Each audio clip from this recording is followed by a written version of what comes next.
Sir ఏంటి సమస్య ఏంటి? అంటే గతంలో మన సమస్యలు ఏమైనా ఉంటే చెప్పుకోవాలంటే ఎక్కడికెళ్ళాలో తెలిసేది కాదు. ఈరోజు సాక్షాత్తు రాష్ట్ర ముఖ్యమంత్రి గారే మీకు ఏ సమస్యలు ఉన్నా రండి అని చెప్పి మాట్లాడుతున్నారు. మంత్రులు గాని, ఎమ్మెల్యేలు గాని అందరూ అందుబాటులో ఉంటున్నారు. ఎలా ఉంది? పరిపాలన ఎలా ఉంది? ఏమైనా మార్పు కనిపిస్తుందా?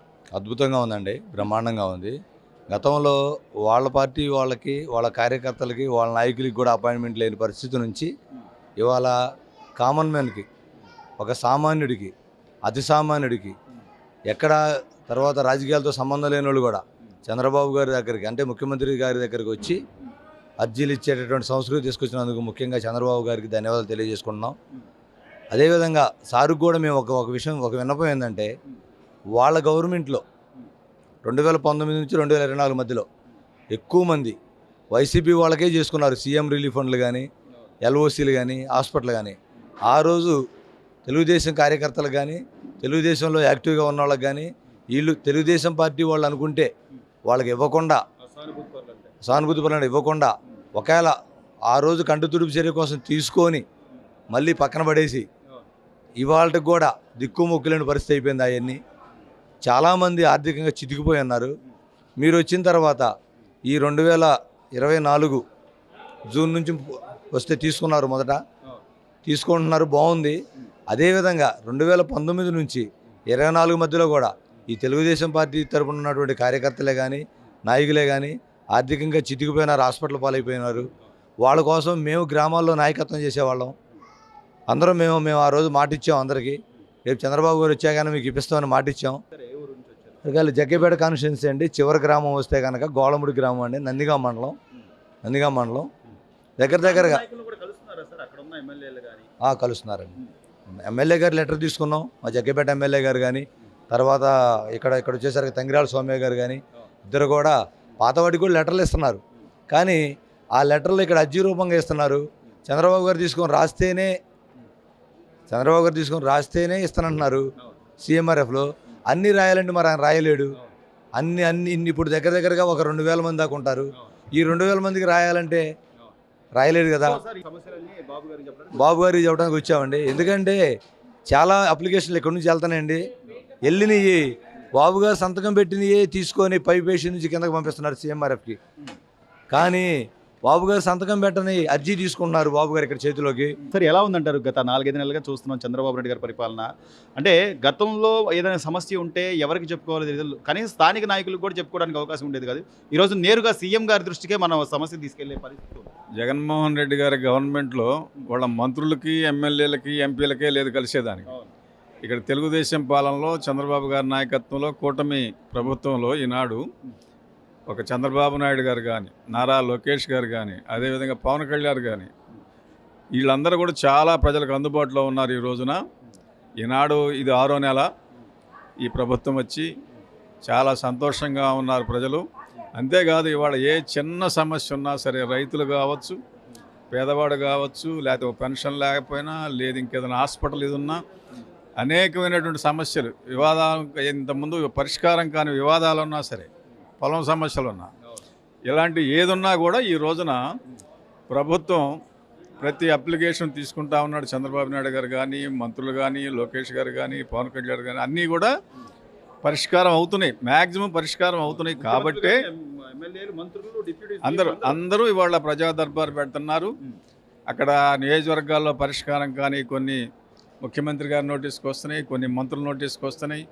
ఎక్కడికి వచ్చినా కానీ ఇవాళ ఇంతమంది ఇది ఈరోజు ఇక్కడ ప్రజా దర్బార్ ఉందని రాత్రి ఎప్పుడు పొద్దుపోయిన తర్వాత తెలిసింది.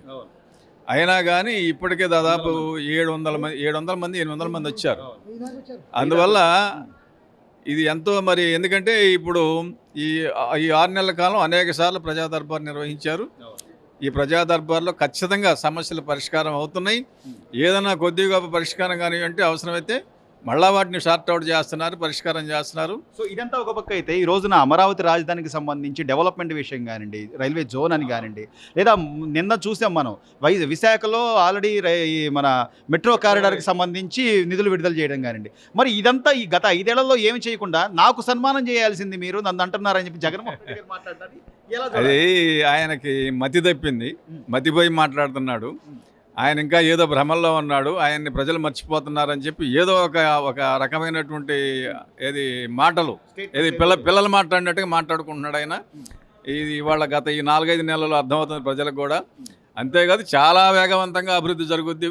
ఈ రాబోయేటువంటి ఈ 4 సంవత్సరాల్లో కూడా అమరావతి పూర్తి చేస్తారు, పోలవరం పూర్తి చేస్తారు, మెట్రో ప్రాజెక్టు పూర్తి చేస్తారు, రాష్ట్రం సుభిక్షంగా చేస్తారు. ఏది ఈనాడు కూటమి ప్రభుత్వంలో అందరికీ ఆ నమ్మకం ఉంది చంద్రబాబు నాయుడు గారి మీద. అనేక రకాల సమస్యలు సార్, అనేక సమస్యలు ఈ రోజున లోటు బడ్జెట్లో ఉన్నాం, పరిశ్రమలు ఉన్నాయి తరలిపోయిన పరిస్థితి.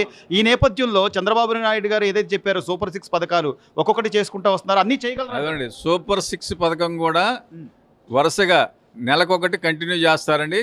తప్పనిసరిగా సూపర్ 6 అనేది కూటమి ప్రభుత్వం ఇచ్చినటువంటి ఒక గొప్ప ప్రజలకు ఇచ్చిన వరం. అది తప్పనిసరిగా చేస్తారు. ఒక్కొక్కటిగా అన్నీ అమలు చేస్తూ ఉన్నారు. త్వరలోనే మళ్ళీ చేయనటువంటి కార్యక్రమాలను కూడా చంద్రబాబు నాయుడు గారు కానీ ప్రభుత్వం కానీ ప్రకటన చేస్తుంది, తప్పనిసరిగా అమలు చేస్తుంది. ప్రజలకి నమ్మకం ఉంది. నా పేరు యాదగిరి నరసింహస్వామి నా పేరు. మేము విజయవాడ రామలింగేశ్వర నగర్ నుంచి వచ్చాం. పరిపాలన చాలా బాగుంది. ఇదివరకు చేశారు, ఇప్పుడు కూడా చేస్తారు. నా ఉద్దేశం ఏంటంటే ఈ జగన్ గారి దగ్గర కనీసం 17-20 లక్షల కోట్లు ఉన్నాయి.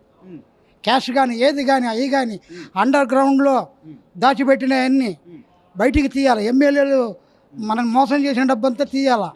అవన్నీ తీసి ప్రజల్లో చేస్తే మనకు అప్పు ఉండదు. ఒక్కొక్కరికి 2,40,000 అప్పు తల మీద.